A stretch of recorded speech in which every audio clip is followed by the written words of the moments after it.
Olá, doutor, seja bem-vindo ao nosso podcast. E como a gente está nessa série cirúrgica, falando sobre hérnias, eu queria que o senhor contasse para nós sobre a hérnia inguinal, né? Porque a hérnia inguinal é uma hérnia que ela dá ali na região inguinal ali da perna, né?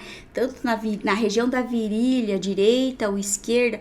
Como seriam essas hérnias aí, doutor? Perfeito. Então, voltando, a hérnia é uma ruptura no músculo. A hérnia inguinal, ela acontece ali realmente na virilha, na raiz da coxa para cima. A gente chama de hérnia inguinal, hérnia crural. Então, é uma hérnia muito mais prevalente em homens. Mulheres têm menos, né? E fatores de risco existem. Quem trabalha com muita força, fumantes, obesidade, quem está acima do peso, né? Uma condição hereditária do músculo. Hoje a gente acredita muito também que as hérnias é uma deficiência de cola daquele músculo. Por isso que abre na região da virilha um buraco, né? E o que o paciente vai sentir? O paciente sente um abaulamento inicialmente, uma rasgadura, uma dorzinha, uma queimação, né?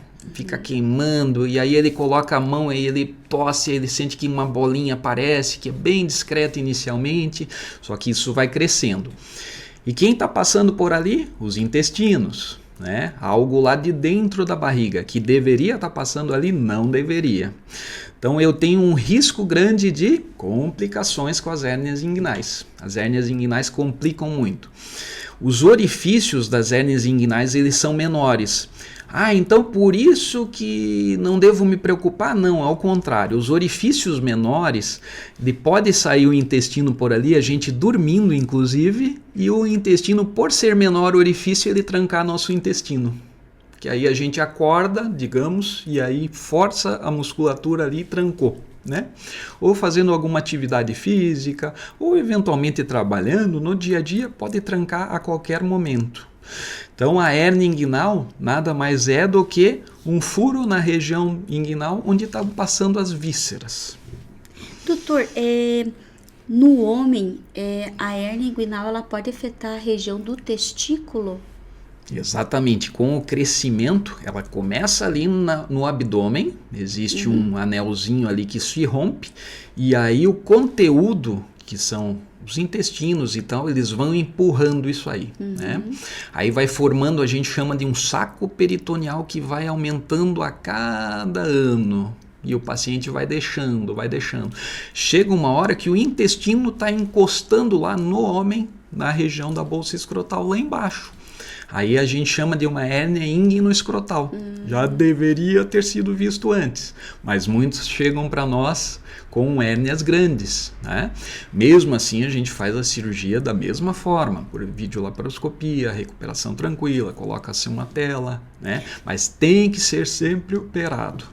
Doutor, na região escrotal ali, ela pode ocasionar um inchaço ali na região escrotal e pode interferir ali na região urinária do paciente? Região urinária, o que acontece? Os pacientes, às vezes, com mais idade, eles têm a próstata inchada. E aí eles fazem mais força para fazer xixi. Quando eles fazem mais força, a hérniazinha que estava pequenininha, o buraquinho começa a aumentar. E aí tudo atrapalha, né? Mas ele não chega a trancar porque não é a via. O que o paciente vai sentir de fato é um desconforto na região da bolsa escrotal e da região inguinal da virilha ali, né? E podendo ter as repercussões ali de um encarceramento, um estrangulamento, uma obstrução intestinal, aquela questão que você falou de pele, a pele fica sensível, esbarra na pele, fica vermelha. Só que antes de chegar nisso, ela já era menor, certo? E já era um furo. Então, operar antes. Aí você tem uma recuperação muito mais otimizada, mais rápida. Por isso, identificou que existe, vai no médico. O médico lá, qualquer um, vai saber que você tem hérnia e vai te encaminhar para o cirurgião. Doutor, me diz uma coisa, quando o paciente tem hérnia, tem algum alimento que ele não possa comer, ingerir, alguma coisa assim? Se o paciente tem muita questão de intestino no componente ali, extravasando pelo furo, né? Indo através do furo, sim, ele vai ter que cuidar na dieta, sim.